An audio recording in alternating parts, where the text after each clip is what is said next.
do give me your loyalty, 'cause I'm taking the world, you'll see. They'll be calling me, they'll be calling me royalty. But do give me your loyalty, 'cause I'm taking the world, you'll see. They'll be calling me, they'll be calling me royalty.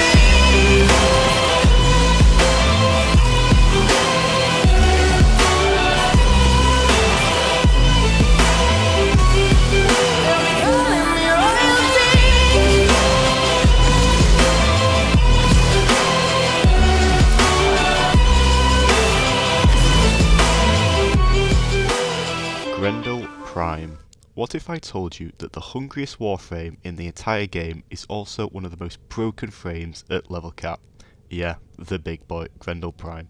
Today we're going in deep, not just slapping on some mods and calling it a day.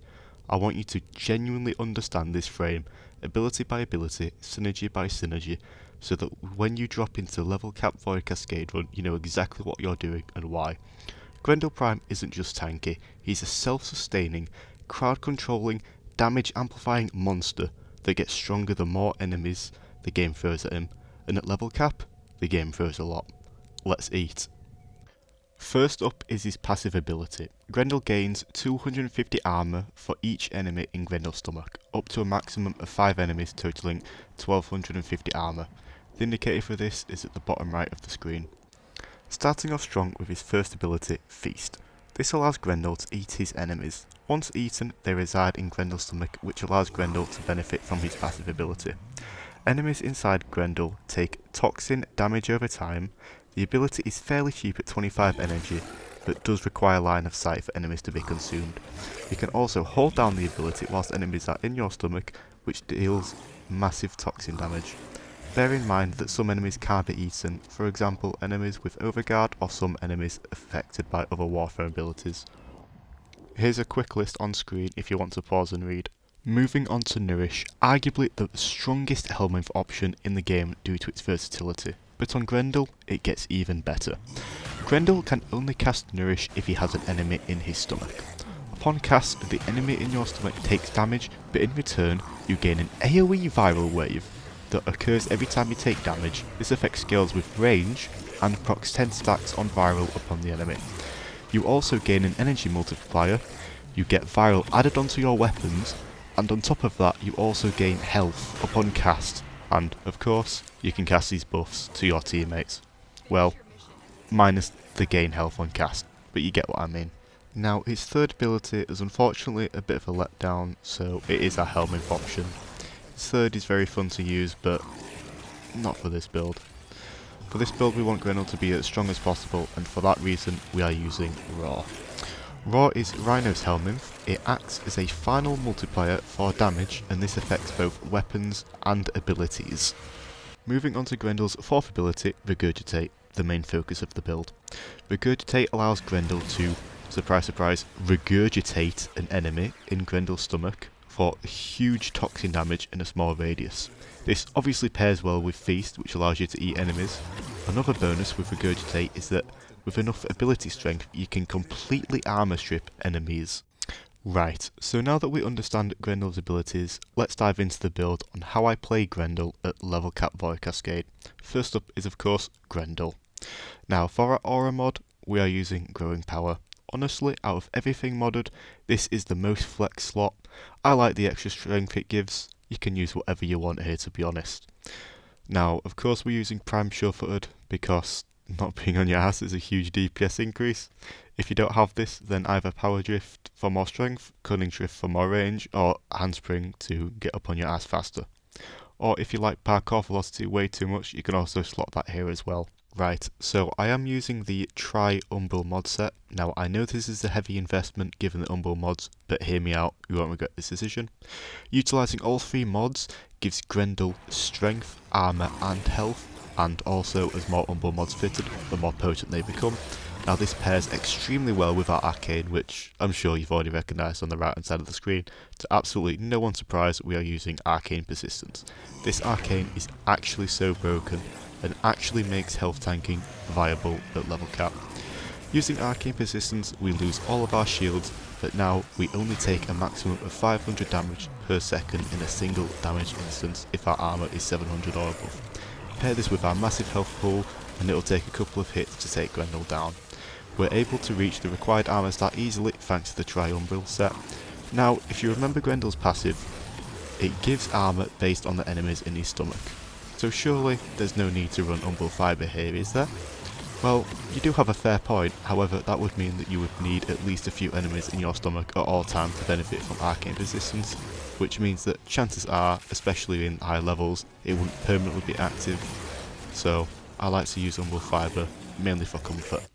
Now we are using Overextended. This is to boost the range of a feast and mainly our Regurgitate ability, as we want it to be in the biggest radiuses so it kills more and more enemies. The strength downside is worth it and not a problem at all thanks to our second arcane, Bellicose. Now this arcane gives us strength based on our health, and because we're using Grendel who already has a high base health pool, with the help of the Triumbra mods we're able to max this out to the full 72% bonus, which offsets the strength downside from Overextended. We are using Prime Continuity. Well, it's more for convenience as it increases our Nourish and Raw duration, and as well as our Nourish augment, which I will talk about shortly. Hunter Adrenaline is our main source of energy. Every time we take damage, a percentage of this is converted into energy. Very simple and very straightforward. This helps us out a lot as the build is centered around casting our abilities, mainly our 4th ability. Now on to the augment mods. The most important one, Hearty Nourishment. I can't explain how good this mod is and how needed it is for Grendel at level cap. Whenever Nourish is cast, it grants complete status immunity based on the amount of enemies in Grendel's stomach when cast. This augment scales with duration, which further boosts Prime Continuity's usefulness. This augment is very strong as Arcane Persistence' only weakness is that a magnetic proc can disable Arcane's effect. But with this augment, as long as you are casting your Nourish every so often, you have complete status immunity. Another reason why this mod is so strong is because despite what Arcane Persistence says about only taking 500 damage in a single damage instance, I don't think this is true for status effects. Primarily viral and slash, or at least I think so. I've been at cap before where these status effects have just completely killed me. If this is a bug or it is intentional, I have no idea, but for safety I cannot express how important this mod is. Moving on to the less important, more fun mod, Gastro. Gastro makes it so our 4th ability now bounces up to 3 times, which causes enemy to ricochet off of surfaces, and once it's done all of its bounces, it leaves an AoE gas cloud which damages enemies, and this scales with ability duration does the clouds. For each bounce triggers a gas proc, and once it's done ricocheting, then all of the massive toxin damage appears. The main use for this mod is to help clear enemies quicker and in a larger area. Since the clouds are a thing, this mod is actually very useful at level cap. It helps deal with overguarded enemies, which are single-handedly the biggest obstacle to the build, as Grendel cannot eat enemies with overguard, so this is one way to combat that problem. So for our Archon shards, we are using 1 Talforge casting speed because his 1 and 2nd ability take way too long. If you want to run 2 shards here, then you can do that. I'm also running 2 Talforge energy shards. Now these are very important as we're not using flow or battery for energy. I think 400 energy is quite comfortable and is enough for Grendel. The last 2 shards are more flex slots. Now I have a purple equilibrium shard. I have this because I run Cascades primarily in squads, and when you have 3 nukers killing all the enemies, it's hard to gain energy from enemies shooting at you. So I have this just so I can pick up health and energy orbs for energy. I also have this as earlier on in runs you might experience energy issues. This just resolves that problem pretty easily. The last shard I have is a Talforged Toxin shard. This is to boost my damage by a little bit, as Grendel's abilities primarily inflict toxic damage, so this just boosts that damage a bit. Just helps kill level cap enemies a bit quicker, which I like. For my secondary weapon I am using Furris. Is there any particular reason? No, not really. I just really like this gun. You can use whatever you'd like here, to be honest. Here is the build, and as you can see it's just a standard heat / fortifier build, which fortifier helps deal damage with overguard and also gives us overguard in return. Can't really complain there. What also makes Furris really strong here is that we have both raw and nourish active, so naturally the stun will shred enemies. I am using Praedos for my melee. This is purely for parkour velocity, and that is the only reason basically. Moving on to my companion, I am using Nautilus Prime. Now this is mainly due to the ability Cordon. Cordon groups enemies and pulls them all together. This makes it easier for us to eat enemies with Feast and also to hit enemies with Regurgitate. Now I am also pairing Nautilus with Virgus Prime. Here is the build on screen, pretty standard build, just using it as a primer because Virgus innately actually does damage as a weapon. Playstyle of the build is pretty simple. First you need to eat an enemy, cast Nourish, cast Raw, and then use Regurgitate to spit out enemies to deal massive AoE damage, and that's basically the build. When you do get into higher levels, you need to make sure you cast Nourish more often to keep the augment active. Use Furries to shoot enemies with Overguard and then eat them, or here you can just use whatever secondary you'd like. One warning I do have for this build is that it's not the best at killing Acolytes, but with Furries you'll manage even against Acolytes. On the topic of Acolytes, you need to avoid Malice like the Plague.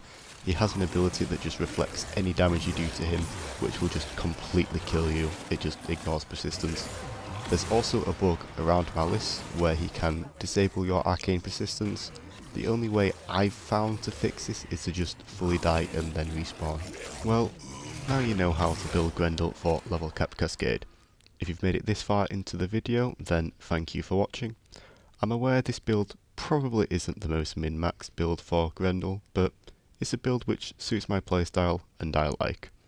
If you have any other suggestions or hidden sects surrounding Grendel, or ideas that you think or know will work for him, then please feel free to comment them down below. I'd be interested in seeing how other people play Grendel or ideas surrounding Grendel in Void Cascade at level cap.